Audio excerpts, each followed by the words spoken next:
ഇപ്പോൾ Shanib telephone ലൈനിലുണ്ട്. Shri Shanib, BJP വക്താവ് സന്ദീപ് വാര്യറാണ് ഇപ്പോൾ കോൺഗ്രസിലേക്ക് എത്തിയിരിക്കുന്നത്. എങ്ങനെ പ്രതികരിക്കുന്നു?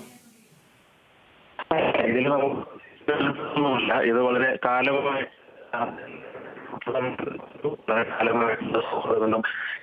നേതാക്കളുമൊക്കെ ആയിട്ട് എന്ന് പറഞ്ഞു. കഴിഞ്ഞ ദിവസം ചർച്ചകൾ നടക്കുന്നു.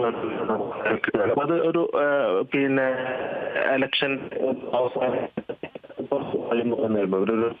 ഞങ്ങൾ പറഞ്ഞ എല്ലാ രാഷ്ട്രീയവും എല്ലാ വിമർശനങ്ങളും 100% ശരിയാണ് എന്ന് ഇപ്പൊ തെളിയിക്കപ്പെടുകയാണ്.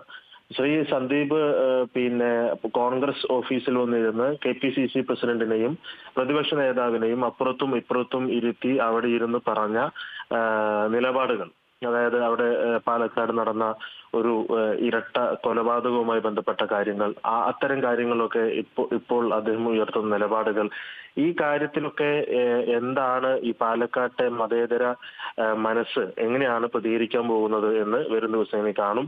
അദ്ദേഹം ഇനി ധൈര്യമായി RSS രാഷ്ട്രീയം കോൺഗ്രസ് ഓഫീസിൽ ഇരുന്ന് പറയാനുള്ള ഒരു അവസരം ഉണ്ടായി എന്നത് കവിഞ്ഞ് മറ്റ് ഒരു പ്രത്യേകതയും ഈ തീരുമാനത്തിൽ കാണാൻ കഴിയുന്നില്ല. ഈ രീതിയിലുള്ള സർജിക്കൽ സ്ട്രൈക്കാണ് പ്രതിപക്ഷ നേതാവൊക്കെ തീരുമാനിക്കുന്നതെങ്കിൽ അത് മറ്റേ മറവത്തൂർ കനവ് സിനിമയിലാണെന്നാണ് അതിലെ ശ്രീനിവാസന്റെ അവസ്ഥയാണ് ഉണ്ടാകാൻ പോകുന്നത്.